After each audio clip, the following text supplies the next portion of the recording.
Hello friends, Radhe Radhe. हम लोग पढ़ रहे हैं एस ब्लॉक, जिसका लेक्चर नंबर 3 आज डिस्कस करने वाले हैं। लेक्चर नंबर 2 में आपको हम पढ़ा चुके हैं कि आयनिक रेडियाई क्या होते हैं एस ब्लॉक के, और उसके हाइड्रेटेड रेडियाई क्या होते हैं। एंड लास्ट हम लोग डिस्कशन किए थे आयोनाइजेशन एनर्जी। जैसे आपको याद होगा, आयोनाइजेशन एनर्जी में क्या पढ़ते हैं, किसी एटम के आउटर मोस्ट इलेक्ट्रॉन जो होते हैं उसको इनफाइनाइट डिस्टेंस तक जाने में जो एनर्जी देनी पड़ती है या जो एनर्जी लगती है उससे हम बोले थे आयोनाइजेशन एनर्जी। तो आज हम पढ़ेंगे कि इस ब्लॉक में जो फिजिकल प्रॉपर्टी होती है, जैसे कि ऑक्सीडेशन स्टेट, आयनिक बॉन्ड फॉर्मेशन, या फिर मेटालिक कैरेक्टर जिसको बोलते हैं इलेक्ट्रोपॉजिटिव कैरेक्टर। तो ये क्या होते हैं, या फिर इसमें आयोनाइजेशन एनर्जी का क्या रोल है, या आप बोल सकते हैं एप्लीकेशन ऑफ आयोनाइजेशन एनर्जी। आज हम लोग डिस्कशन करने वाले हैं, ठीक है। तो ऑक्सीडेशन स्टेट में हम लोग पढ़ने वाले हैं कि ग्रुप 1 का ऑक्सीडेशन स्टेट कितना होता, ग्रुप 2 का ऑक्सीडेशन स्टेट कितना होता, किस में क्या होता, ठीक है। इसी तरह हम लोग पढ़ने वाले आयनिक बॉन्ड फॉर्मेशन पढ़ने वाले हैं कि मतलब इसमें क्या पढ़ेंगे हम आयनिक बॉन्ड फॉर्मेशन में, कि आयनिक बॉन्ड फॉर्मेशन कैसे होता है, किसकी टेंडेंसी कितनी ज़्यादा कितनी कम होगी, कैसे कौन से ग्रुप का आयनिक बॉन्ड फॉर्मेशन ज़्यादा होगा, कौन से ग्रुप का आयनिक बॉन्ड फॉर्मेशन करने की टेंडेंसी कम होगी। एंड लास्ट हम लोग डिस्कस करेंगे मेटालिक कैरेक्टर या इलेक्ट्रोपॉजिटिव कैरेक्टर, कि आयोनेशन एनर्जी की वजह से मेटालिक कैरेक्टर पे क्या इफेक्ट पड़ता, किसमें मेटालिक कैरेक्टर ज़्यादा होती है, along the group along the period, सब हम लोग देखने वाले हैं। तो ये सब अगर आपको जानना है तो अंत तक वीडियो जरूर देखें। ओके फ्रेंड्स, आइए हम लोग पढ़ते हैं ऑक्सीडेशन स्टेट, ठीक है। अब ऑक्सीडेशन स्टेट हम लोग देखने के लिए यहाँ पे आप देख लो ग्रुप 2 एंड ग्रुप 1, ठीक है। अब आप बताओ, जो ग्रुप 1 के जो एलिमेंट हैं इसमें आउटर मोस्ट इलेक्ट्रॉन कितने होते हैं, 1 होते हैं, ठीक है। तो इसका इलेक्ट्रॉनिक कन्फर्मेशन जो होता है NS1, और ग्रुप 2 का इलेक्ट्रॉनिक कन्फर्मेशन जो होता है NS2। आपको पता होगा N क्या है, पीरियड नंबर, S क्या है, ग्रुप नंबर, S क्या है, जो 2 है पावर में या पावर में 1 है, एक क्या बताता है कि कौन से ग्रुप में है, कितना इलेक्ट्रॉन आउटर मोस्ट इलेक्ट्रॉन पे है, ठीक है, आउटर मोस्ट सेल में कितने इलेक्ट्रॉन है। ओके, तो अब ऑक्सीडेशन स्टेट क्या होगा, कितना होगा वो देखते हैं। तो क्या होता कि जो आउटर मोस्ट सेल में जो इलेक्ट्रॉन होते हैं, या फिर जो वैलेंस इलेक्ट्रॉन बोल सकते हैं उसे, वो क्या करते हैं, लूज करते हैं, और आपका जो कैटायन बनेगा वो आपको नोबल गैस के जैसा हो जाएगा, या नोबल गैस के जैसा काम करेगा, स्टेबल कंपाउंड बना लेगा। तो जितना इलेक्ट्रॉन जाएगा वो उसका ऑक्सीडेशन स्टेट हो जाएगा। जैसे एग्जांपल में देखते हैं हम लोग लिथियम का, देख लो। लिथियम का होता है एटॉमिक नंबर 3, इसका इलेक्ट्रॉनिक कन्फर्मेशन करेंगे तो 1s2 2s1। क्या करेगा, इसका आउटर मोस्ट सेल में 2s1 1 इलेक्ट्रॉन है, इसको लूज करेगा तो Li, इलेक्ट्रॉन को लूज किया तो Li प्लस बना लिया, और 1 इलेक्ट्रॉन लूज हो गया, ठीक है। इसी तरह आप अगर ग्रुप 2 के बात ले लो, मैग्नीशियम ले लो, तो मैग्नीशियम क्या करेगा कि पहले एक इलेक्ट्रॉन लूज करेगा। इसका इलेक्ट्रॉनिक कन्फर्मेशन लिख लो पहले, इसका होता है 12, तो 1s2 2s2 2p6 3s2, ठीक है, 2 2 4 6 4 10 2 12। ओके, अब क्या करता है कि 2 इलेक्ट्रॉन इसे लूज करना है, तो Mg, ठीक है। कुछ इसमें इलेक्ट्रॉन लूज करने के लिए क्या दोगे, आयोनाइजेशन एनर्जी दोगे ना, तो ये प्लस आयोनाइजेशन एनर्जी दोगे, क्योंकि 1 इलेक्ट्रॉन को भी निकालना है तो आयोनाइजेशन एनर्जी फर्स्ट, या आयोनाइजेशन एनर्जी भी लिख सकते हो। आयोनाइजेशन एनर्जी फर्स्ट देंगे तो बनेगा आपका Mg प्लस, और एक इलेक्ट्रॉन निकलेगा वो बाहर। अब देन आपको सेकेंड इलेक्ट्रॉन निकालना है। अब बता रहे हैं क्यों निकालना है, दो ही क्यों करते हैं, सारा बता रहे हैं आगे, पेशेंस रखो आप। Mg प्लस जो है वो अब एक तो और इलेक्ट्रॉन निकालेगा, तो इसका जो आयोनाइजेशन एनर्जी अब जो होगा उससे हम बोलेंगे आयोनाइजेशन एनर्जी सेकेंड, तो बनेगा आपका Mg2 प्लस, प्लस में इलेक्ट्रॉन, ठीक है। आपका मन करता है आगे भी कर लो, Mg2 प्लस 2 इलेक्ट्रॉन निकल गया, 12 में से 2 गया तो 10 बच गया। 10 किसका होता? नियोन का होता। यानी कि वो नोबल गैस जैसा तो बन गया। अब उसके आगे वैसे होता नहीं है, बट मन की संतुष्टि करने के लिए आपको बता दे रहे हैं क्या होगा कैसे होगा। तो Mg2+ में अगर आप और एनर्जी दोगे, ऑब्वियसली बात है दोगे तो निकलेगा ही इलेक्ट्रॉन यार।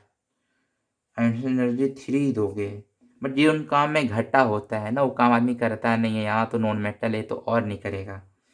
यहाँ तो मेटल की बात चल रहा है, बिल्कुल नहीं करेगा।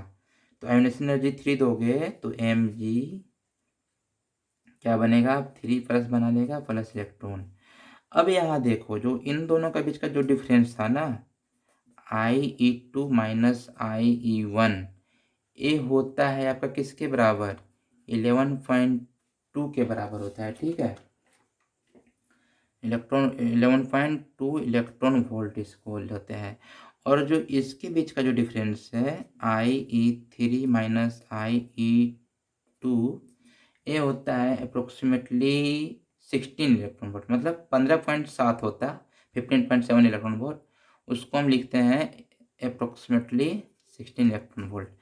इसके शर्तें क्या हैं कि अगर दो एनर्जी का गैप, ठीक है, IE2 माइनस IE1 अगर 16 से कम है, 16 इलेक्ट्रॉन वोल्ट से कम है, तो यार रिएक्शन तो होगी, काम कर लेंगे। ठीक है, इसमें घटा नहीं है। बट अगर आयोनाइजेशन एनर्जी अगर सेकेंड से आयोनाइजेशन एनर्जी सेकेंड फर्स्ट लिख दे रहे हैं, दो एनर्जी का गैप आप समझ लेना, 3-2 भी हो सकता है। ठीक है, दो लगातार आयोनाइजेशन एनर्जी के बीच का डिफरेंस। ठीक है, अगर ए हो गया ज़्यादा हो गया 16 इलेक्ट्रॉन वोल्ट से, तो यार एक कतई रिएक्शन नहीं होगा। तो यहाँ पे क्या है, ए 11.2 से आपका कम है। ठीक है, इक्वल नहीं है, एक कम है, और ए होता है अप्रोक्सीमेटली ज़्यादा होता है। तो आपका ए रिएक्शन जो है थर्ड वाली जो है ए बिल्कुल नहीं होगी। तो ऑक्सीडेशन स्टेट फर्स्ट वाली काम करेगी, 1 इलेक्ट्रॉन निकलेगा। ऑक्सीडेशन स्टेट सेकंड वाली काम करेगी, दूसरा इलेक्ट्रॉन निकल जाएगा। बट तीसरा इलेक्ट्रॉन निकलना मुश्किल है, इसका निकलेगा ही नहीं निकलेगा।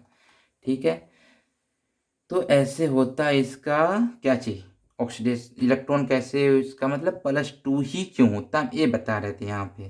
तो मैग्नीशियम का +2 हो गया, लिथियम का है +1 हो गया। इसके बाद ए +1 बना लिया। ठीक है, तो ए मैग्नीशियम का जैसे देखो आप, मैग्नीशियम का Mg2+ बना लिया। ए अब क्या हो गया, 10 इलेक्ट्रॉन के जैसा, नियॉन जैसा हो गया। ठीक है, नोबेल गैस जैसा बना लिया। अब इसमें आप लिख सकते हो, ठीक है, डेफिनेशन की बात करें तो व्हेन 1 इलेक्ट्रॉन, अगर ग्रुप 2 की बात करेंगे तो 2 इलेक्ट्रॉन हो जाएगा। ठीक है दोस्तों, आप समझ जाना। व्हेन अभी ग्रुप 1 के लिए बता रहे तो 1 इलेक्ट्रॉन लूज होगा, जो बताएं वही लिख रहे हैं शब्दों में। When 1 electron remove from valence electron, then क्या मिलेगा आपको, देन वी गेट, क्या मिलेगा बताओ, नोबेल गैस इलेक्ट्रॉनिक कन्फर्मेशन मिल जाता है ना। यहाँ देखो लिथियम में आपको हीलियम जैसा मिल गया था, और यहाँ पे आपको नियॉन जैसा मिल गया था। सारे क्या हीलियम नियॉन आर्गन क्रिप्टन जनरेटन क्या होता है, ये होता है आपको नोबेल गैसेज। तो जब नोबेल गैस जैसा मिल गया तो उसके बाद उसका इलेक्ट्रॉन नहीं निकलता है बाहर, then we get noble gas electronic configuration. ठीक है, तो इसमें आपका हो जाएगा ग्रुप 2 के लिए लिखोगे तो when 2 electron remove from valence electron then we get noble gas electronic configuration. ठीक है, तो इन्हें इसके बात किया जाए तो +1 ऑक्सीडेशन स्टेट होता है, इसमें बात किया जाता है +2 होता है। क्यों होता है आपको यहाँ बता चुके, डिस्कशन कर चुके हैं कि 1 क्यों होता है, 2 क्यों होता है, +3 क्यों नहीं जाता है आगे तक, क्यों नहीं होता, क्योंकि ये मेन करता है एनर्जी गैप के डिफरेंस पे।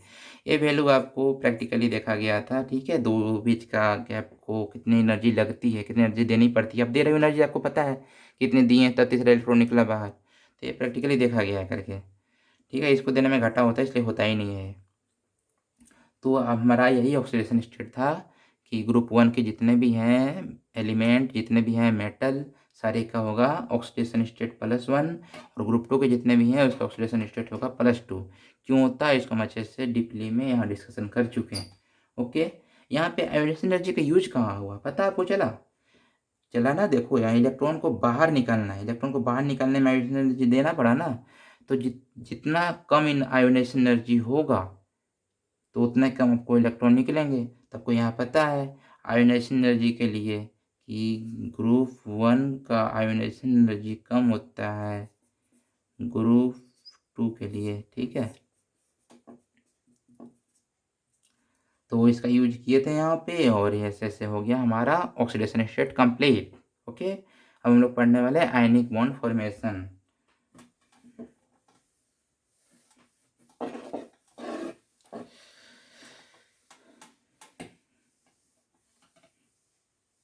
चलिए डिस्कस करते हैं आयनिक बॉन्ड फॉर्मेशन। अब दोस्तों देखिए, आयनिक बॉन्ड फॉर्मेशन के लिए आपको क्या ज़रूरी पड़ता है? आयनिक बॉन्ड बनाना है भैया। तो एक आपको चाहिए केटायन, केटायन में मान लो आप ले लो Na+, ठीक है। केटायन तो कोई मेटल ही बनाएगा ना, मेटल ही इलेक्ट्रॉन लूज करके केटायन बनाता है। तो हमारे एस ब्लॉक के जितने भी एलिमेंट है सारे मेटल हैं, तो आप कोई भी ले सकते हो। अब दूसरा एनायन बनाना है। एनायन कौन बनाते हैं? नॉन मेटल बनाते हैं। एनायन यानी कि इलेक्ट्रॉन लेता है और निगेटिव चार्ज बनता है उस पर। तब मैं ले लो -Cl- ले लो, ठीक है। अब इन दोनों की प्लस है माइनस है, दोनों के बीच में कुछ तो फोर्स लगेगा, तो इसको बोलते हैं इलेक्ट्रोस्टैटिक लाइंस ऑफ फोर्सेज। जो दोनों के बीच में जो फोर्सेस लगेगा ना, तो इस जो फोर्सेस से जो बॉन्ड बनता है उसको बोलते हैं आयनिक बॉन्ड, ठीक है। तो केटायन और ये आपका हो गया, इसको हम आयनिक बॉन्ड यहाँ नहीं लिखे, नीचे लिखेंगे केटायन एंड एनायन की वजह से जो बॉन्ड बना आयनिक बॉन्ड बन गया आपका। अब ये डिपेंड किस पे करेगा? कैटायन जो है ना मेरा, ये कितना ज़्यादा पॉजिटिवली चार्ज मेटल है। पॉजिटिवली चार्ज मेटल, जितना ज़्यादा पॉजिटिवली चार्ज मेटल रहेगा, यानी कि उसमें जितना ज़्यादा पॉजिटिव चार्ज रहेगा उतना ज़्यादा तगड़ी फोर्स बनाएगा, उतनी ज़्यादा ये आयनिक बॉन्ड मजबूत होगा, ठीक है। तो ये आयनिक बॉन्ड के लिए क्या होता है, अब तगड़ी बनाना है हमको इसको। मतलब कि ये पॉजिटिव चार्ज कब बनेगा? जब इलेक्ट्रॉन को लूज करेगा। इलेक्ट्रॉन को लूज कब करेगा? जब आयोनाइजेशन एनर्जी कम होगा। यानी कि आयोनाइजेशन एनर्जी जब कम होगा तो मतलब क्या हो गया, केटायन की बनने की टेंडेंसी ज़्यादा हो जाएगी ना, केटायन बनने की टेंडेंसी ज़्यादा हो जाएगी तो क्या होगा बताओ? तो उसमें आयनिक बॉन्ड फॉर्मेशन का टेंडेंसी ज़्यादा हो जाएगा। यानी कि ionic bond formation inversely proportional to ionization energy, ठीक है। एक लाइन में याद रख लो, आयनिक बॉन्ड फॉर्मेशन अगर मतलब आयोनाइजेशन एनर्जी कम है तो उसका आयनिक बॉन्ड फॉर्मेशन ज़्यादा होगा, आयनिक बॉन्ड फॉर्मेशन की टेंडेंसी, ठीक है। जैसे एग्जांपल देख लेते हैं, आप समझो थोड़ा सा यहाँ पे। आयोनाइजेशन एनर्जी कम और ज़्यादा फिर से बता देते हैं आपको। अब डाउन द ग्रुप आओगे, ठीक है, डाउन द ग्रुप जाओगे। डाउन द ग्रुप में क्या होता है? साइज बढ़ता है, आयोनाइजेशन एनर्जी कम होता है। तो डाउन द ग्रुप जाने पे आयोनाइजेशन एनर्जी कम होता है तो आयनिक बॉन्ड फॉर्मेशन ज़्यादा होगा, आयनिक बॉन्ड फॉर्मेशन की टेंडेंसी ज़्यादा हो जाएगा, ठीक है। पहला केस यहाँ हुआ। इसका एग्जांपल ले लो आप, जैसे NaCl है और अगर आपका सीजियम क्लोराइड है CaCl, तो आयनिक बॉन्ड करने की टेंडेंसी किस में ज़्यादा है? CaCl में ज़्यादा है। दूसरा एग्जाम्पल ले लो जिसमें आप एलोंग द पीरियड जाओगे लेफ्ट टू राइट। ठीक है, लेफ्ट टू राइट जाने पे क्या होता है कि क्या होता है, न्यूक्लियर चार्ज बढ़ता है तो आयोनाइजेशन एनर्जी कम होता है। ठीक है, तो ठीक है, वैसे आप समझ लोगे ना। तो लेफ्ट टू राइट जाने पे या फिर ऐसे सोच सकते हो, लेफ्ट टू राइट जाने पे साइज हो रहा है छोटा। ठीक है, होता है ना जी, साइज छोटा क्यों होता है, क्योंकि उसमें इफेक्टिव न्यूक्लियर चार्ज बढ़ते जाता है। तो ऐसे भी आप मान सकते हो, साइज से भी कंपेयर कर सकते हो, इफेक्टिव न्यूक्लियर चार्ज से भी कर सकते हो। साइज से पढ़े, साइज से ही पढ़ लो। तो लेफ्ट टू राइट जाने पे आयोनाइजेशन एनर्जी क्या होता है, ज़्यादा होता है। आयोनाइजेशन एनर्जी ज़्यादा होगा तो आयनिक बॉन्ड फॉर्मेशन टेंडेंसी कम होगा। यानी कि एग्जाम्पल दिया जाए आपको, इधर का देना है तो ले लो आप सोडियम क्लोराइड और ले लो मैग्नीशियम क्लोराइड MgCl2। तो किस में ज़्यादा होगा, इसमें ज़्यादा होगा। ठीक है दोस्तों, तो हम ये बता चुके हैं आपको कि आयनिक बॉन्ड फॉर्मेशन करने के लिए क्या चाहिए, क्या एना कैटायन एनायन, और वो किस एक लाइन में बता दिए कि ionic bond formation ionization energy के इनवर्सली प्रोपोर्शनल टू होता है। और डाउन द ग्रुप जाने पे क्या होगा, लेफ्ट टू राइट जाने पे क्या होगा, एलोंग द पीरियड जाने पे क्या होगा, सारे हम लोग पढ़ चुके हैं। ठीक है, ओके फ्रेंड्स, हम लोग पढ़ते हैं मेटालिक कैरेक्टर, या उसको बोलते हैं इलेक्ट्रोपॉजिटिव, क्या इलेक्ट्रोपॉजिटिव कैरेक्टर। चलिए देखते हैं, तीसरा पॉइंट है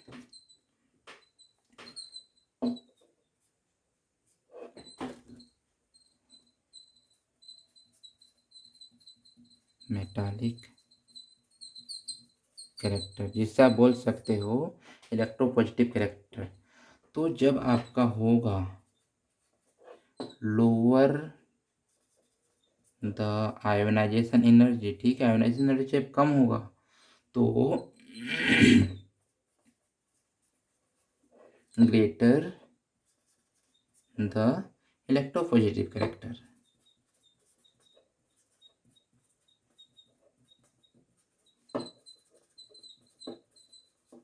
अब जब इलेक्ट्रोपॉजिटिव कैरेक्टर हो गया, अभी इसको समझाते हैं आपको अच्छे से। तो इसमें क्या हो जाएगा कि मेटालिक कैरेक्टर क्या हो जाएगा, हाई हो जाएगा।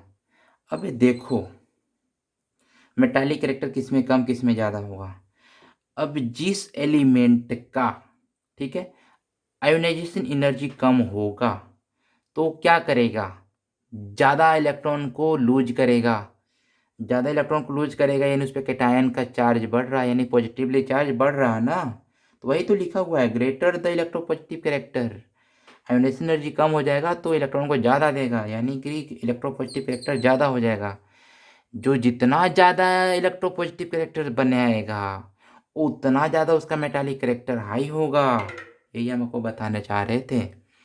तो आप अब एग्जाम्पल देख लो, अब डायरेक्ट एक लाइन में याद करना है अगर, तो आप बोल सकते हो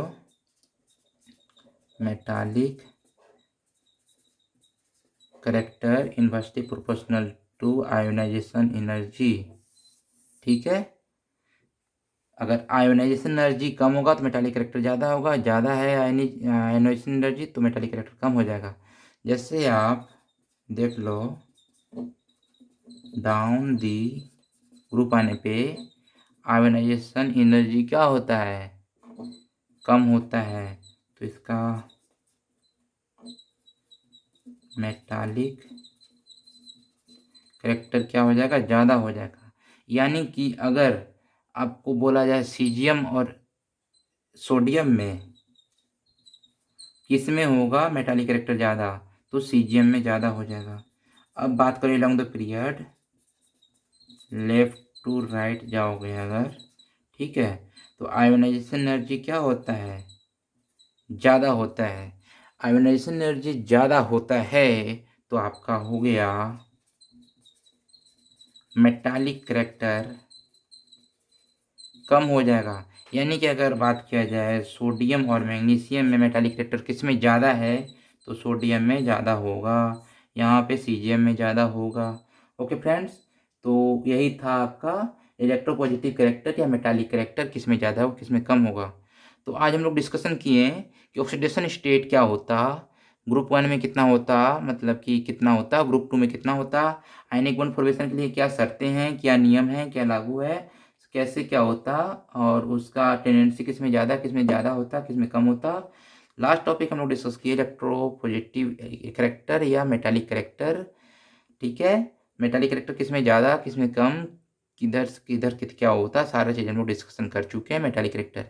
ये एक फिजिकल प्रॉपर्टी भी है इस ब्लॉक का, या फिर आयोनाइजेशन एनर्जी का एप्लीकेशन है। ठीक है, तो अगर ये वीडियो आपको अच्छा लगा हो, इंफॉर्मेटिव लगा हो, तो प्लीज़ लाइक करें, अपने दोस्तों से शेयर करें एंड चैनल को सब्सक्राइब करें। Thank you.